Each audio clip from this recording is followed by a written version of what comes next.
Hello and welcome, and thank you for joining us for this special panel discussion in honor of World Breastfeeding Week.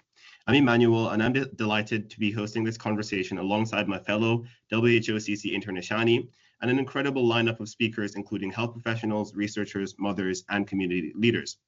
Each year, World Breastfeeding Week shines a light on the incredible importance of breastfeeding for child and maternal health, but also on the complex web of factors that influence how, when, and whether breastfeeding occurs. This year, we hope to think beyond the biological acts of feeding and consider the systems, support networks, and even corporate influences that affect infant nutrition. Today's discussion aims to raise awareness, spark dialogue, and center the voices of the most impacted. Whether you're a parent, policymaker, practitioner, or simply curious, we hope you'll leave this conversation with a deeper understanding of why breastfeeding is not just a personal choice, but a public health and social justice issue. So let's dive right in. To start off, I'd like to introduce you to our first panelist. So Dr. Robert J. Boyle is a leading clinical researcher and consultant pediatric allergist whose work has explored the intersections of infant health, nutrition, and industry influence. It's no secret that there is a significant commercial presence in the breastfeeding arena. So Dr. Boyle, could you tell us a little bit about these commercial determinants, and what they entail? Thank you, Emmanuel. Yes, so breastfeeding is obviously a physiological, normal process that occurs in all mammals, and has great health benefits for infants, young children, and their mothers. But it doesn't make money for anyone, and in an industrialized society, that is a sort of risky setup. And since formula was invented about 150 years ago, it's been a very profitable industry. So some of the biggest food companies in the world started as baby milk companies. Baby milk's relatively cheap to produce, and it can become essential if a baby's not breastfed. So people become quite dependent on it. So there's a sort of imbalance there in terms of commercial pressures. There's a lot of money to be made by undermining breastfeeding and getting babies to use commercial products instead. And there's not a lot of money to be made in the short term immediately by breastfeeding. So for in a sort of corporate sense. So what that means is that, since very soon after formula was invented, it became commercialized very rapidly. And a lot of the commercial activity is quite distasteful, to say the least, because it aims directly or indirectly to make life difficult for women who want to breastfeed their babies. And so it's undermining a very sort of basic human loving process of a mother and infant bonding, and a mother providing nutrition and warmth and care for their baby. So it's a sort of profoundly antisocial activity, formula marketing. Formula is a useful product. Commercial infant and young child products have their place, but the marketing of formula, it causes tremendous upset to individuals in society. And over the century and a half we've had infant formula marketing, it's caused a lot of death and disease and distress to children and their those who care for them. So we've got this difficult dynamic, and I think wherever you look, you see the commercial influences working against women and families who want to breastfeed their children. Whether that's so you have obviously direct advertising. So before a woman has their first child, she's often a target for nowadays mainly digital advertising, but other forms of advertising as well, and that many women across the world join baby clubs, so nutrition industry baby clubs, and they will message women. They'll get their expected date of delivery, so they know exactly what the woman's journey is, and they can tailor messages to her. And those messages often make breastfeeding seem like it's something difficult, something that only some people can do, a sort of choice that is filled with angst and difficulties. And so they're sort of setting women up even before the baby's born to expect breastfeeding to be a difficult thing. And the messaging is typically subtly undermining of a woman's confidence and empowerment, well dressed up as something that's fun, interesting, health promoting, scientific, informative. And the journey goes on from there really. So the direct marketing of products obviously is an issue, and the sort of, again, the messaging, which often makes breastfeeding seem wrong or difficult or something that's sometimes not quite right with breast milk, and then provides these commercial solutions which are promoted as something very special, very scientific, very sophisticated.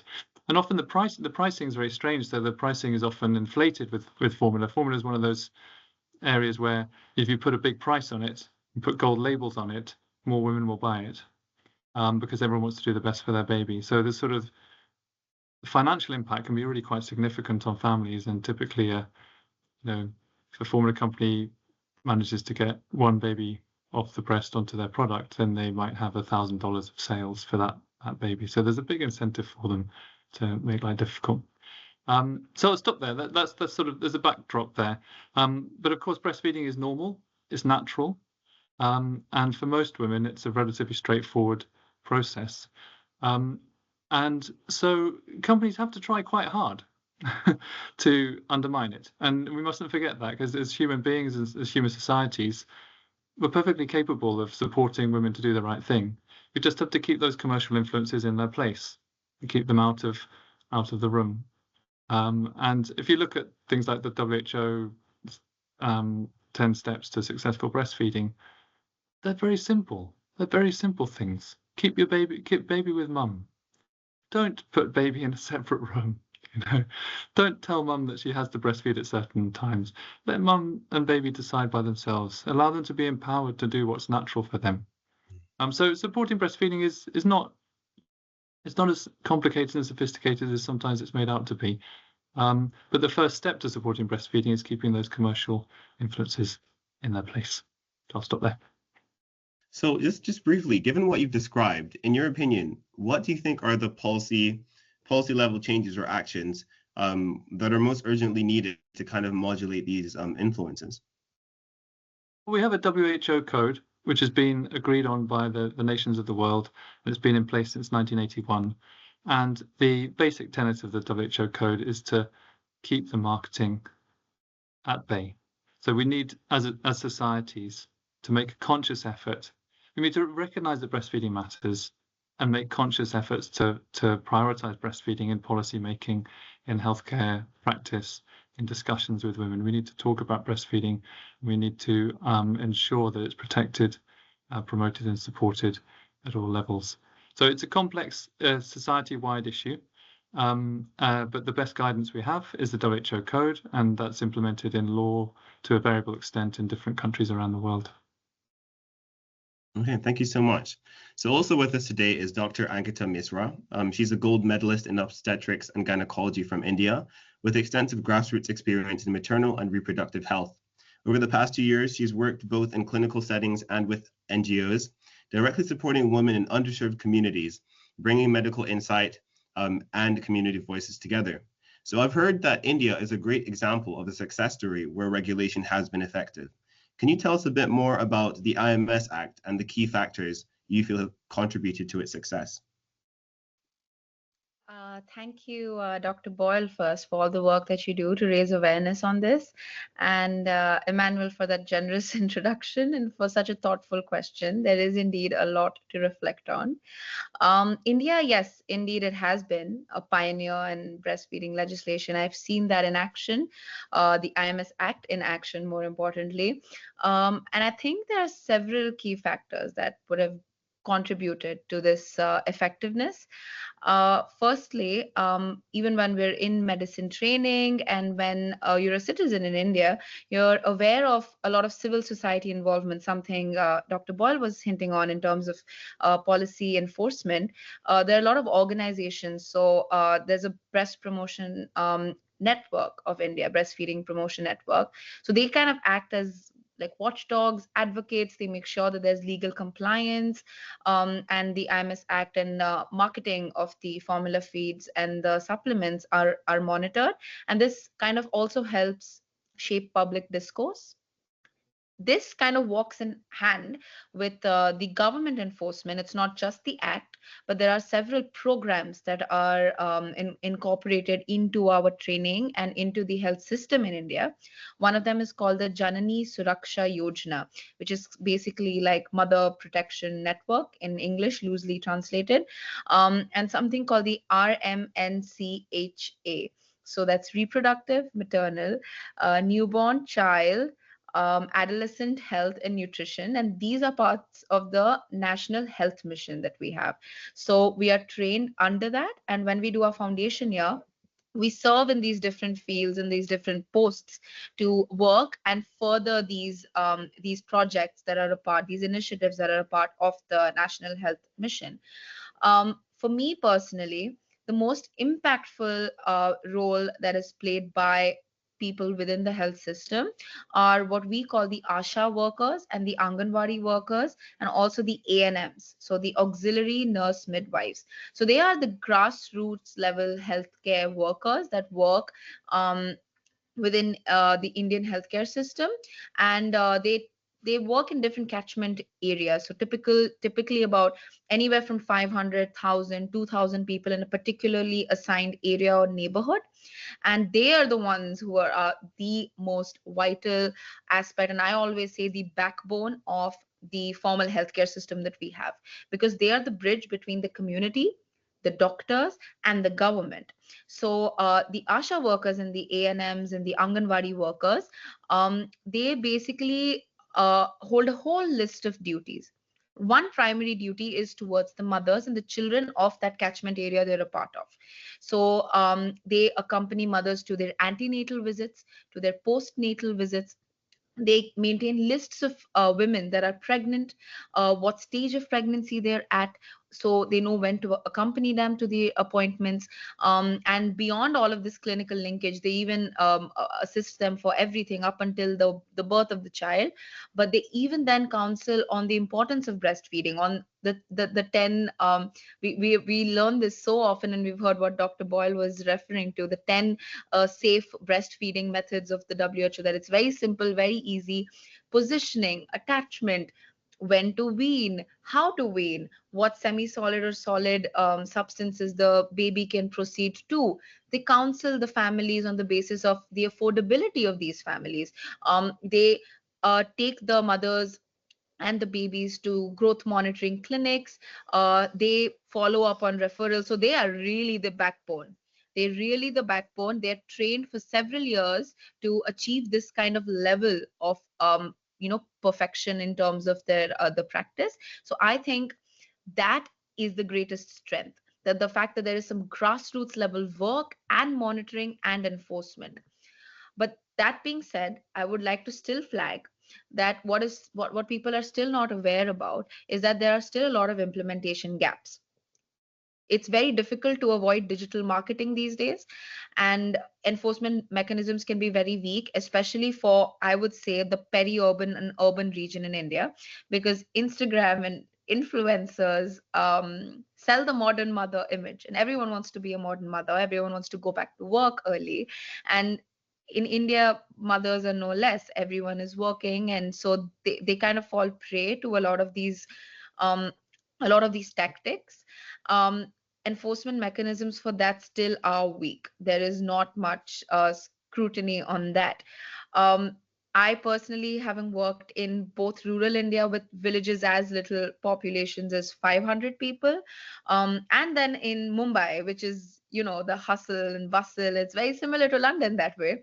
I've seen the difference, and I would say breastfeeding is more acceptable actually in the rural parts of India, where it's so deeply rooted in the traditional practice of the mother and the child relationship, and the kind of the rapport that is built, in a sense, the emotional connect. So that's viewed as the default setting often in rural India.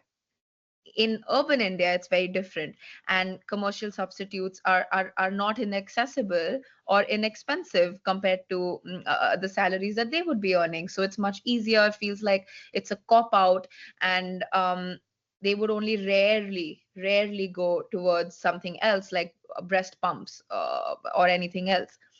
And that after that being said, there's also a cultural context.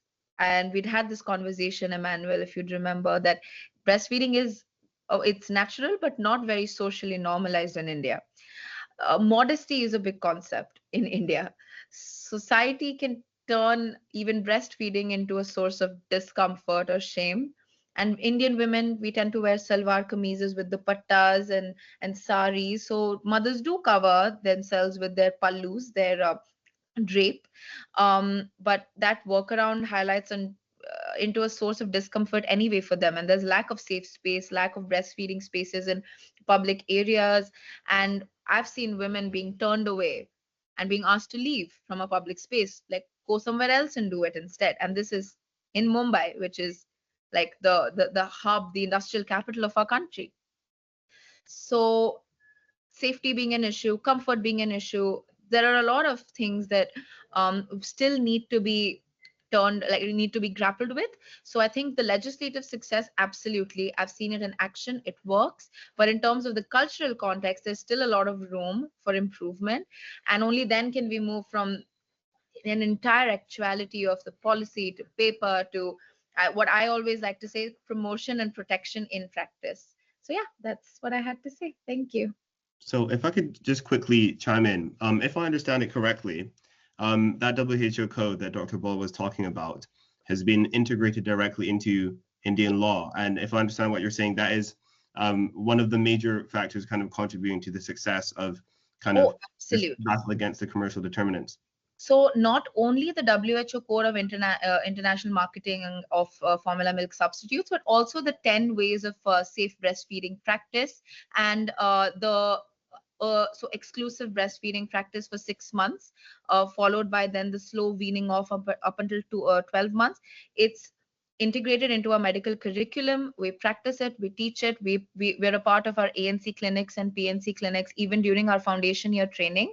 And then afterwards we do something known as family health surveys. It's mandatory for 3 months. All medical graduates must be doing this for 3 months as a part of our community medicine. And this could be wherever. So we do urban as well as rural clinics. And this is where we go around door to door, quite literally door to door with an Anganwadi or Asha worker. So say they are responsible for 1,000 people. So over 3 months, we would be seeing all of those people as well and discussing what's going on. So it's actually very grassroots, extremely grassroots. And I think that's very important for something like this, to have frank conversations. It is why we learn our local regional languages as well. So Marathi is not something I spoke, not what my mother tongue is, but I learned it over the course so that when we do this, it's easier to communicate with the mothers as well as with the ASHA workers. So it's a lot of work, but it's very rewarding. Well, thank you very much. So I'll hand over to Ishani. So thank you for the insight so far. It's really interesting to hear actually about a different culture, and then also about the commercial determinants that we've heard about so far, and just comparing those, which I think Emmanuel will come back to later. For now, I'm going to introduce our next panelist, who is Miss Yvonne. She's a certified lactation consultant and a retired midwife based in London.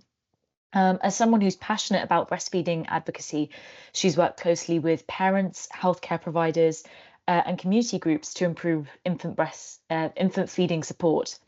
So Yvonne, you're known for making education around breastfeeding more inclusive, accessible, and empathetic, not just for those who breastfeed, but for the professionals who support them.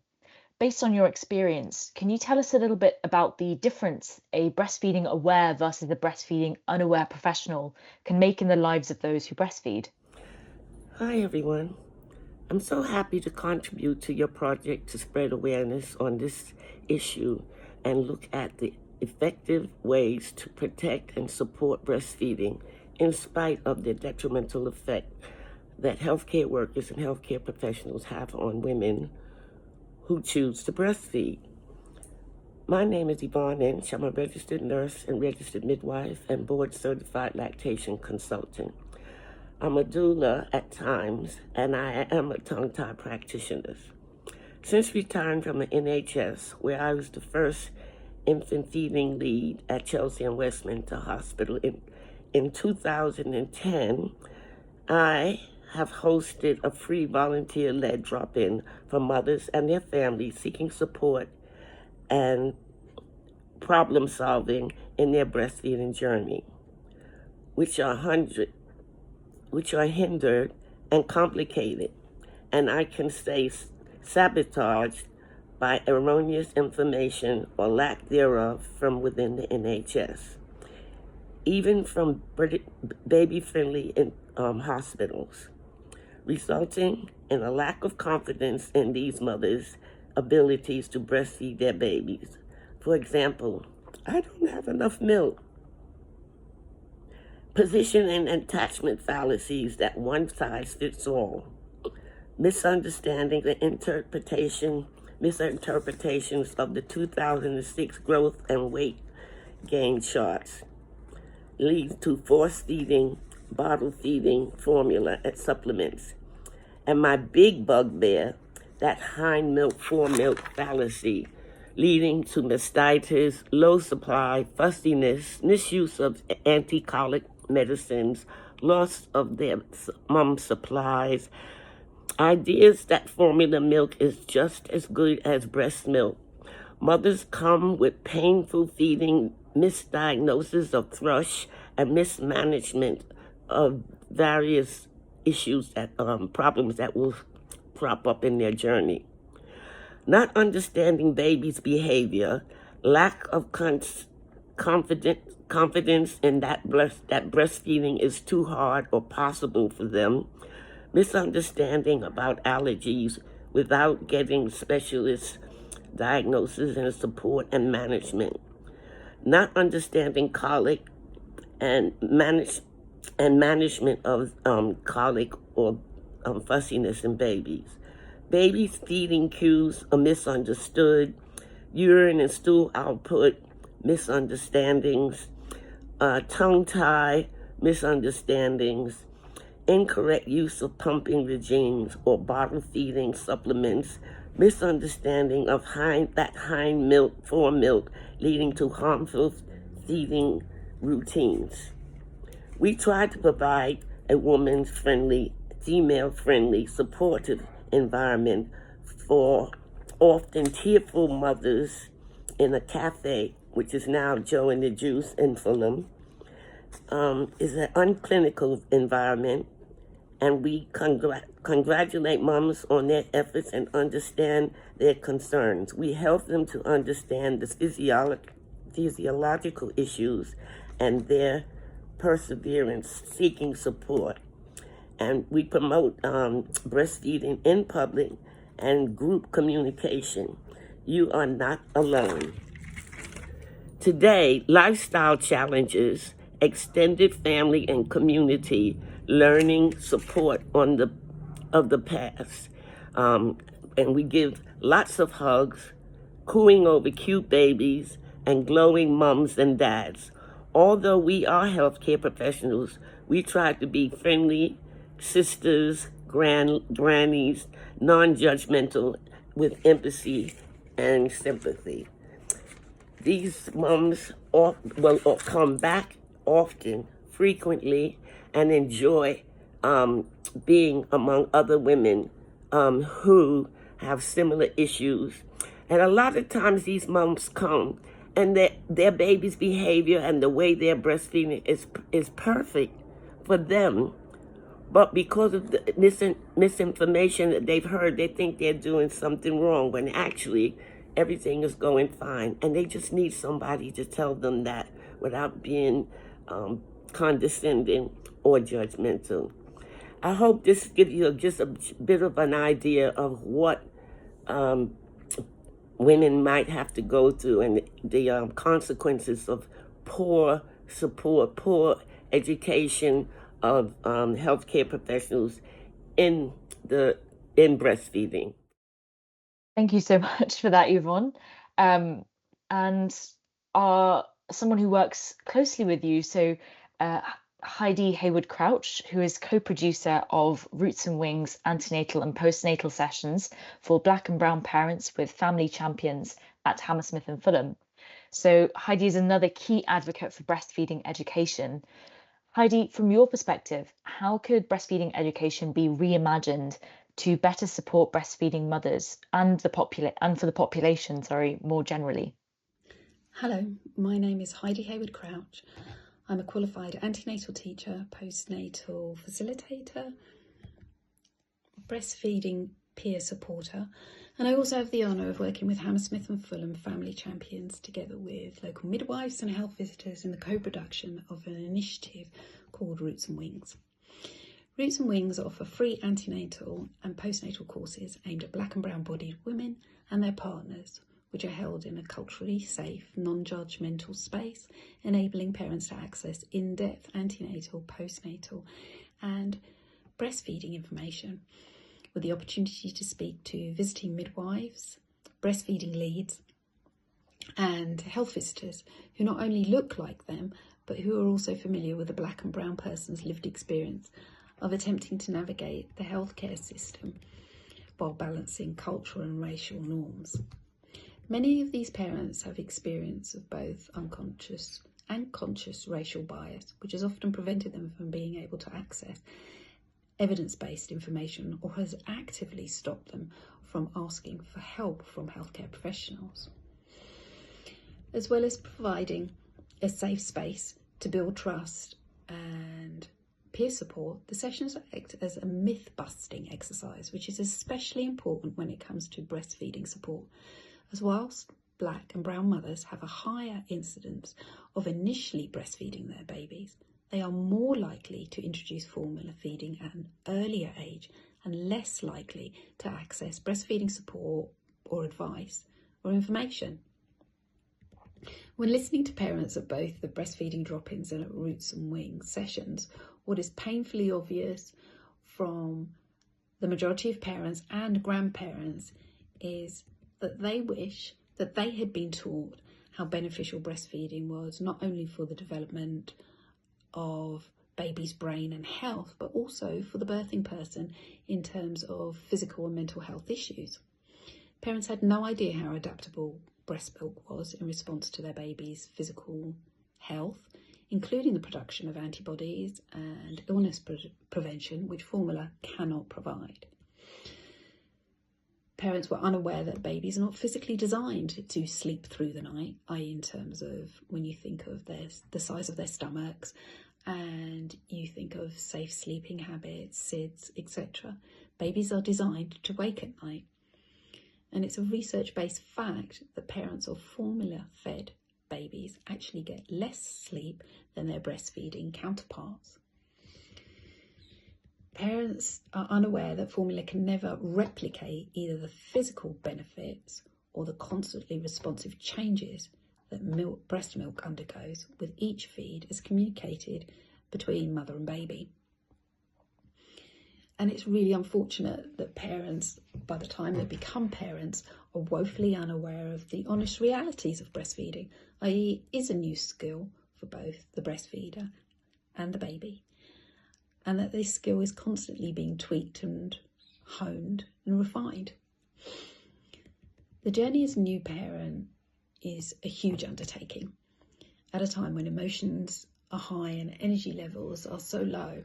That, coupled with a constant bombardment of well-wishers, do-gooders, online misinformation and anecdotal outpouring, is it any wonder that parents feel unsupported and confused in their breastfeeding journeys and are ultimately lured by formula hype and myth?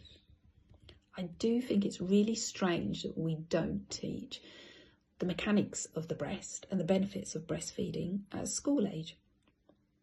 Why are we waiting until parents are either pregnant or having issues with breastfeeding to educate somebody on something so fundamentally important to human life on so very many levels?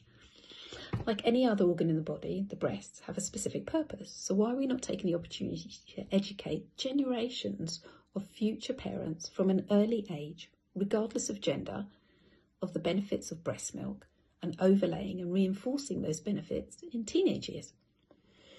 In many communities, breast milk is believed to be pretty much the same as formula. So I believe we need to start at the beginning with informal education in order to change people's understanding of the difference between breast milk and formula. Yes, breast is best, but do you actually know why? And the many levels on which breastfeeding is both good for families and community health. In the same way that children are taught early on about the benefits of brushing their teeth, eating well, and that exercise and mindfulness are good for them, so should we be teaching the mechanics and benefits of breastfeeding. I honestly believe that this would help to start to address the misinformation about formula feeding. Our future parents-to-be have a right to be able to make informed decisions about how they wish to feed their babies, or how their babies are to be fed in their absence, i.e. when babies are in NICU. But in order to do so, they need to be able to gather all the facts and evidence-based information well in advance of conception. Surely forewarned is forearmed. Thank you so much, both. I'll hand back over to Emmanuel now. So our next panelist is a mother, Mrs. Amber Cabby. As a mother who is breastfed, what was your experience like? You must have witnessed firsthand some of the pressures and challenges that often come with trying to breastfeed. So what have been some of your reflections, perhaps things you wish you'd known earlier? And what kind of support did you feel was most useful? Is there any particular advice you would offer to other women trying to navigate the information landscape, which is often brimming with conflicting messages and expectations? Yeah, thanks, Emmanuel. So I have two children, 3 and 1, and I breastfed both of them for about a year. So I had a really lovely experience both times. As Dr. Boyle said, it was a great opportunity for me to really bond with my babies. Yeah, it was. I have more positives than sort of negative experiences. That being said, I think the first initial weeks, certainly sort of, I'd say the first month, especially with my first baby, was extremely, extremely difficult. And I think in hindsight, I went into breastfeeding completely unprepared. At the time that I had my first baby, we were just coming out of the COVID restrictions. So the breastfeeding support that was available at the hospital that I was at was online. And it was a very almost common sense PowerPoint presentation on this is how to breastfeed and this is what you need to do. And I think at the time I was making notes and I was listening as much as I could, but I think it needed to be in person and there really needed to be more in-hand, sort of on-hand support to really prepare for the realities of what you actually need to do. When it came down to it, I remember I was in the hospital and I did find it difficult. I think most mothers do, certainly in the first few hours and days. And I remember saying to my midwife, is it supposed to hurt this much? And she said to me, oh, if you're not curling your toes, you're not doing it correctly.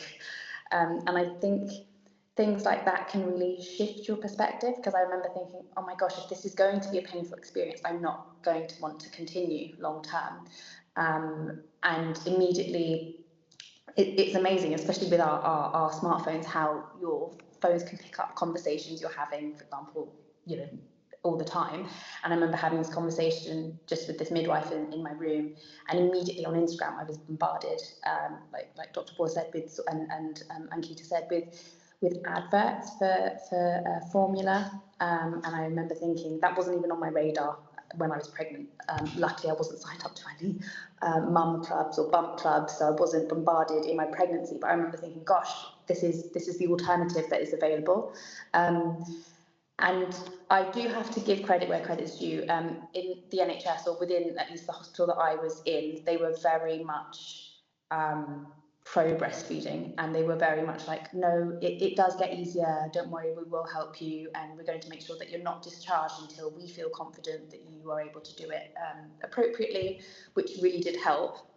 When I was discharged, I had an excellent health visitor or midwife who came to my house and really was a godsend. She sort of stayed with me. She really helped me with the latching. She helped me when I was having difficulties, for example, with the pain. She would pop things through my letterbox that would help me, sort of, if she'd see me in the morning, she'd pop things through in the evening. And she'd be on text, so we'd text each other on like, this is what you can do, this is what you need to to do, and this is a bit like Ankita was saying, like the position, or this will help your baby in this way, this will help you. And I think that really was, it just completely changed everything for me. And then that's when I basically decided, right, I am going to continue, I am going to persevere. I'm a Muslim, so modesty, like Ankita said, is very much part of the way that we live our lives, and that has been one of the challenges as well that I had, breastfeeding, not so much in public, but sometimes in family homes. My own family, my immediate family are very supportive, and it was very normal, but sometimes extended family can be a little bit tricky, and that was sort of a barrier for me. And I sometimes felt, okay, if I'm going to this party or this event or this person's house, then I need to have bottles on hand, and so I've got to prepare, I've got to be able to pump beforehand, and that can sometimes, I think, push a lot of mothers to just go to formula, because they're like, oh, I haven't got the time to pump, or I haven't got the time to prepare, let me just pick up some formula and boots and that'll be the end of it. And I think that having where you are aware of the cultural nuances can really matter, and really make a difference to a mother's experience. But yeah, that was sort of my overall experience. I would do it all over again if I had a third. It was a largely positive experience. So kind of a lot of what Dr. Boyle and also Ankita were talking about, kind of the whole idea that infant feeding formula is somehow superior to breastfeeding, or more practical, and all those sort of kind of barriers which you face would probably gear a lot of mothers towards infant feeding, where perhaps it's not necessary. That was very interesting. Thank you very much. One last thing I'd like to ask you is, were there any common myths you've kind of heard around breastfeeding as you were sort of breastfeeding your children? So yeah, I heard that I probably heard something that's quite different to what the majority hear. So I think the majority message that most mothers hear is breastfeeding is really great for weight loss, which is actually a way I think that a lot of women sort of are, they sort of promote it as a way to lose your baby weight if you breastfeed. But I was actually told the opposite. I was like, oh, because you are breastfeeding, you need more calories. So actually, when you stop breastfeeding and you move to formula, the baby weight will fall off you then. And I mean, at the time, I didn't really care. I was just like, well, I'm eating because I need to eat. I need the extra calories for my baby to produce the milk that they need. So for me, it didn't really impact me. But I know that, that can impact many others, and can ultimately lead to them switching to formula. So I think nipping myths like that in the bud is really important. And also, it's like it's rife on social media. So having influencers, just talk about, how they got their body back, and this bouncing back culture is very, very prominent in sort of like mumfluencers, or whatever they're called. And I think that is a myth that needs to be completely dispelled. If I could just add one thing, which is that I think it's very important to acknowledge, and I'm sure Dr. Boyle and Amber will agree, as would you, is that there are a lot of women who actually cannot breastfeed. And that's quite sad that they're the ones who are sidelined in this entire process. And then women who could breastfeed are actually, getting diverted to formula milk. Formula milk should ideally be devised in such an incredible way that those that need it are the ones who are aware about it, getting educated about it. And I think, Dr. Boyle, if you would like to add about this, there's something we're taught quite often to extend to our patients and whoever we interact with is, in India, cow's milk is it's very common, and a lot of women just, instead of, if they can't afford formula milk, they would just go into getting cow's milk, and then that causes cow's milk allergy in a lot of babies. So we're always taught to caution mothers as well about that. So I think it's like it's a very tricky situation. There's a lot of different complex factors that are at interplay here. So yeah, just I wanted to know what Dr. Boyle and Amber, your thoughts were about this as well.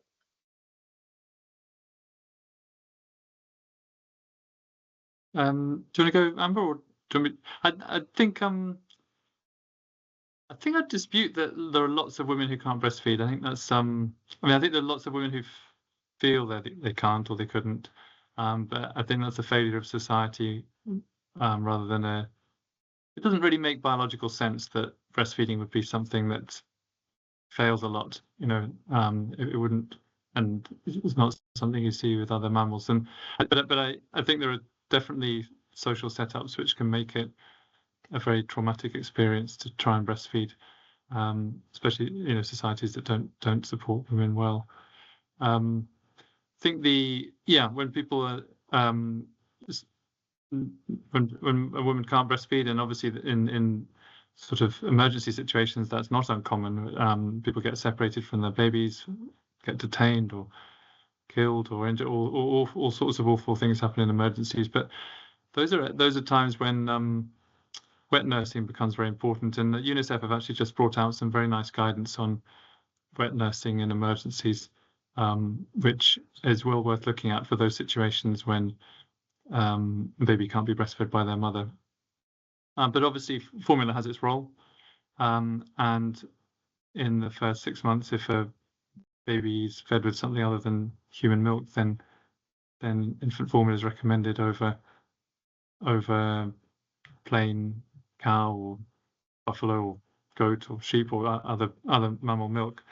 That's really, I mean, the reasons for that are really around the composition, the protein composition, the salt composition, some of the micronutrients, and especially in the first weeks, if a baby is mainly fed with a mammal milk, then it can cause issues, health issues related to the composition. So the point of formula milk is that it's been it's a modified composition. It's not just plain cow's milk. It's modified to so that it can be more suitable for young babies. But it comes with all sorts of issues, such as clean water supply, safe preparation, and expense. And those are very real issues for families. Yeah, so I think the whole idea would be that rather than being framed as it currently is as the default option, it should more realistically be something which is more like a backup for those rare cases where it wouldn't really be feasible to actually breastfeed. And the point you mentioned about like the sort of harm that these sort of products can do, I recall seeing that sort of like unclean water used with infant feeding can actually cause a lot of like death by like diarrhea and stuff like that in children as well. And of course, that's still the commonest cause of death in early childhood is diarrhea, and not being breastfed is a major risk factor for that. So yeah, if you're not breastfed and your feeds are being prepared with water that's not very clean, then that puts infants at high risk. I don't know if that's answered your question, Ankita, or whether Amber's got some other thoughts. No, that does. I just wanted to know because we're very, very aware in our training as well about the diarrhea, necrotizing enterocolitis, and a lot of other very fatal complications that can happen. So I was just wondering, like, okay, for mothers who can't in an emergency situation, or if they had a disease themselves, but your wet nursing point actually is incredible, and I think I'm going to go and read up some more on that immediately after we're done recording this podcast. So thank you for that. Amber, I don't know if you had anything to add. Yeah, I think it's really important to acknowledge the difficulties that all mothers face, just in general, when you first become a mother. It's an incredibly fragile time. Your hormones are all over the place. You've suddenly got this little human being that you've got to look after and you've got to provide for. And I think it's really important to not pass judgment on those individuals who choose not to breastfeed for whatever reason that they have. And yes, some may have been swayed by ads that they have on their phone and things that they may have heard from others. But at the end of the day, I think most women just of finding what works for them. So I know, for example, if I am breastfeeding, I would never look down at another mother who chose not to. And I think that that's also really important to acknowledge that while I personally believe that breastfeeding is better and it has been clinically shown to have more benefits, I wouldn't ever judge a mother for not doing so. And I'm sure, yeah, I think I'd just like to make that point as well. I think thank you for bringing that up. It's important to acknowledge, and I think speaking to that actually, there's such a unique and personal journey for every mother who chooses either to breastfeed or not to, for their own reasons, their own circumstances. And actually, our project manager Ella also chose to breastfeed her daughter, but she's also she's got a bit more to say on her experience. Hi, I'm Ella. I was asked, and I'm very pleased to be able to share with you my breastfeeding journey. My daughter is now 14 years old, but I still have pretty good memories of that time, and it's been a deeply personal experience, so it remains quite unforgettable for me. First of all, when I was pregnant, I decided to breastfeed. I must admit I'd been influenced by the professionals from antenatal classes that I attended, as well as my own research. I had no doubts about the benefits of breastfeeding, both for my baby as well as for myself. So I was never really convinced that I would consider formula feeding. I knew I wanted to at least try breastfeeding. Much as I do remember being told it's a natural thing, I think it surprised me how challenging it was at first and for the first few months. So it didn't come naturally. It came with a lot of physical pain, from sore nipples to full breasts. And for me personally, that pain was compounded with pelvic pain that started in pregnancy. And I was expecting it to end, but then I was told because I chose to breastfeed, it was normal for it to continue. So these were the challenges. There was also emotional side to it. So the feeding schedules that I read about, I heard about, I was told about, never worked for me. And I constantly felt like I was failing. So the guilt was present a lot of the time, and also overwhelm and uncertainty. I did reach out for help. I used the breastfeeding helplines. I had health visitors coming a few times. I obviously attended health visitors run clinics. And I also remember we actually reached out privately for someone to help.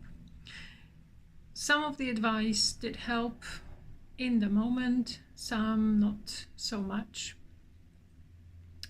My baby often fell asleep while feeding, and because the sleeping was such a massive issue, that ended up being the only way of getting her to sleep. As a result, I never knew whether she's fed enough, whether I should maybe wake her up or not. So there was a lot of tugging emotionally.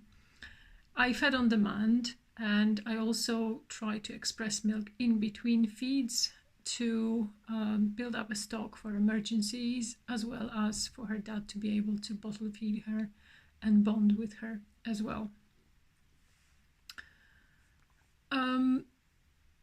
I remember vividly, especially one night, when she was so very unsettled and we couldn't get her to sleep, and no amount of shushing or swaddling or rocking was helping.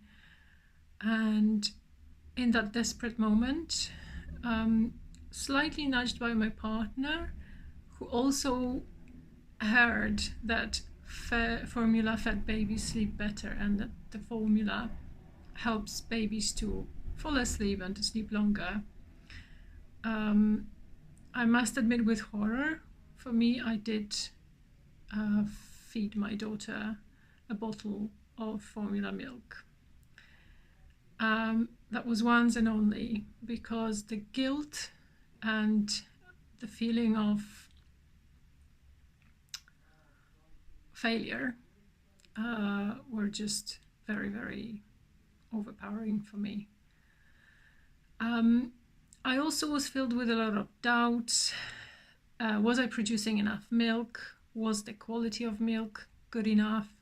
I drank fennel tea to help with the milk supply. It did work. But overall, the first few months were quite a struggle. Then around 6 months, the breastfeeding really did become natural, convenient, easy, I'll say. And it provided amazing bonding experience for me as a mother. I breastfed for 18 months, and even after returning to work, which was another sort of stumbling block on that journey, it came with another set of challenges because there were no proper facilities where I could express milk. So I was offered a little tiny room where cleaning products were being kept to be able to express my milk. And then I was putting it in a communal fridge, which wasn't very comfortable. And I felt quite conscious and a little awkward as well. Stopping at 18 months was a big moment for me. I think I felt a bit of pressure from outside. It wasn't explicit, but implicitly it was really felt that maybe it was time to stop. I'm not sure in hindsight whether I was quite ready for it, but I went along. I stopped breastfeeding at 18 months. Overall, I'm glad I have breastfed my daughter. Even though it wasn't easy, I'm glad I persevered. So different experiences, and as you said before, very, very personal to each individual. We've also got on our panel today Professor Katrina Whit. So she leads the Milk Study Group based in Kampala in Uganda. And as a professor of clinical pharmacology and global health, Katrina, one of your main focuses is on improving evidence for safe support and treatment of breastfeeding and lactating individuals, where there's often a scarcity of data or a fear of performing clinical trials on people who are breastfeeding and lactating. Can you tell us a bit more about this work and its importance within the field? Anytime a breastfeeding woman is prescribed a medication, her first concern is going to be, does this medication reach my infant and how does it affect them? And the sad truth at the moment is that in many cases we simply don't know. So that's why the Maternal and Infant Lactation Pharmacokinetics, or MILK program, was born. In a country such as Uganda, formula milk simply isn't affordable, feasible, acceptable, sustainable, or safe. So when a woman is prescribed a medication and she's breastfeeding, she really has no choice. So when we started this work, even for drugs such as antiretrovirals, antimalarials, TB medication that have been used in breastfeeding women for a long time, we didn't have that evidence on how much reaches the baby and what it does. This is really important because even if we show that a drug is very safe, doesn't really reach the baby through the breast milk, well, that's fantastic, because then we can give the mother full reassurance. She doesn't have to worry, and she knows that the treatment is right for her health and safe for her baby. In other situations, it might be that some of the medication does reach the baby, and then we need to work out, does that matter? Is there anything she needs to watch out for? So in our program, what we do is we establish community priorities. We find out what our women are taking, what they're buying over the counter, what herbal medication they're using, what outbreaks we get in our setting. Then we design clinical trials or pharmacokinetic studies, and we pay a lot of attention to the mathematics of this. So what time points do we need to sample at? How can we get the most data from the smallest number of women in the least invasive way? And that's where the pharmacokinetic modelling comes in, because that's involved in both the study design, but also the analysis. How much medication reaches the baby through the breast milk? How long does it stay there? Are there differences in the first few weeks postpartum compared to later on? We have to find all of those answers. We also have to set up the assays in the lab. Measuring drugs in breast milk is a little different to in plasma, but it can be done, and thankfully we've got lots of collaborators who are helping us with that. And then the important thing is then to go back to the communities and tell them what we've found, why it matters. And that's where the whole Attaining Equity of Access to Research, or At the Equator community engagement and involvement programme comes in. Because we have to find ways to communicate these concepts to women who may have had very little education. In Uganda, we have some 56 tribes, 40 spoken languages. So how do we communicate these concepts in languages where words might not even exist for that? And so that's taken on a whole life of its own. If you do want to know more about our work, you can follow the At the Equator social media channels or look at our YouTube. And at the moment, we're also developing some materials which we're calling modelling for non-modellers, to try and demystify some of the processes and make it easy to understand and accessible. Because our vision is that every breastfeeding mother who requires a medication has timely access to evidence in a manner that she can understand to make a fully informed choice. So thank you so much for those insights, and I'll hand over to Emmanuel to close up. Well, thank you so much, everyone. I feel like it's been very informative. I've personally learned a lot, and I hope we all found it useful. I'd just like to extend a thank you again to all of our panelists and everyone watching for engaging in this very important and sensitive conversation. Breastfeeding goes beyond a personal choice. I think as we've explored, it's shaped by systems, support networks, cultural narratives, personal experiences, and also commercial influence. As we mark this year's World Breastfeeding Week, we hope this discussion has encouraged reflection and action, whether that's supporting someone on their feeding journey, challenging misinformation, or pushing for better policies.